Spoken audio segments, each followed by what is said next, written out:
20대 사회초년생들의 경우에는 서울회생법원에 사건을 접수하는 게 굉장히 유리한 상황이 됐습니다. 법은 만인에게 평등해야 하는데 누구는 서울에 거주해서 변제기간을 2년만 갚으면 되고 누구는 지방에 거주해서 변제기간을 3년 동안 갚아야 하는 게 좀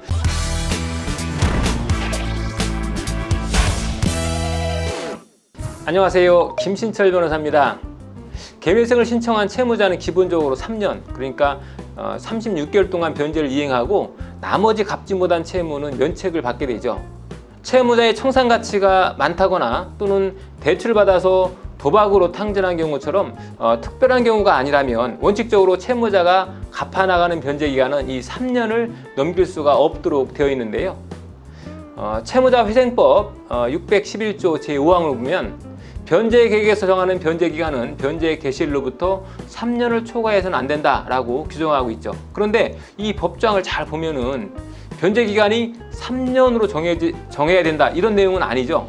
변제 기간은 변제 개시일로부터 3년을 초과하면 안 된다라고 규정하고 있죠. 그래서 사실 3년 이내의 변제 기간, 이를테면 1년이나 2년을 계획해도 위법이 아니라는 얘기죠. 하지만 우리가 일반적으로 개회생 변제 계획안을 짤 때는 거의 무조건 3년간 변제하는 것으로 계획안을 짜게 되는데요. 그 이유는 바로 개회생 실무 준칙 때문이죠. 이 개회생 실무 준칙을 보면 원금을 다 갚지 못하는 채무자의 경우에는 그 변제 기간을 3년까지 하도록 이렇게 권고하고 있는데요.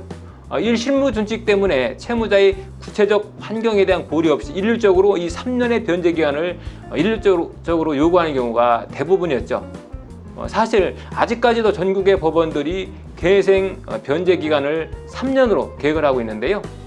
그런데 이 서울회생법원은 조금 얘기가 다른데요. 서울회생법원은 채무자의 변제 기간을 3년보다 더 짧은 기간으로 정할 수 있도록 아예 이번에 실무준칙을 개정했는데요.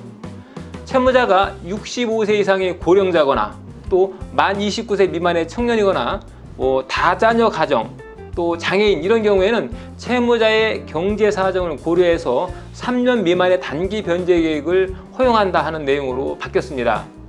개회생 제도는 본래 이 재정적 어려움을 겪고 있는 채무자에 대해서 신속한 구제와 조기 복귀를 도모하기 위해서 마련된 제도죠.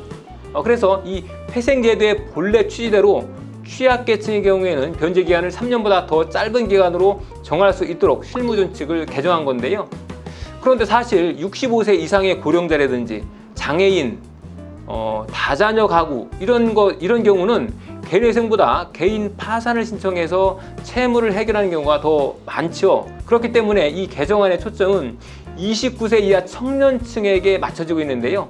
29세 이하 청년층이 개회생을 신청할 경우에 큰 혜택을 볼 수 있게 만든 거다라고 볼 수 있겠습니다.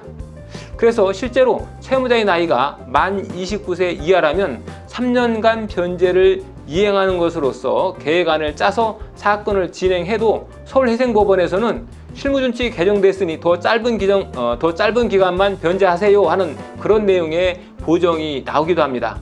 그래서 변제 기간을 24개월 또는 30개월 정도로 3년보다 더 짧은 기간으로 이행하도록, 그래서 신속히 면책을 받을 수 있도록 이렇게 허용하고 있는 거죠. 다만 서울회생법원은 개회생 신청을 한 이 청년들에게 서울금융복지상담센터를 방문해서 재무관리 상담을 받고 그 수료증을 회생법원에 제출해라 이렇게 요구하고 있습니다. 하지만 이 상담 시간이 굉장히 짧고요. 한 번만 다녀오면 되는 거라서 부담이었기 때문에 20대 사회초년생들의 경우에는 서울회생법원에 사건을 접수하는 게 굉장히 유리한 상황이 됐습니다.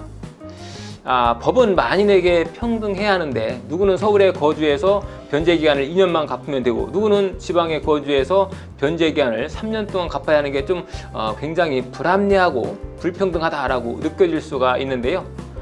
그런 불만이 생기는 것도 맞는 것 같습니다. 그래서 이 개정안이 조속히 전국의 법원에 확대되기를 한번 기대해 보겠습니다. 김신철 변호사였습니다. 감사합니다.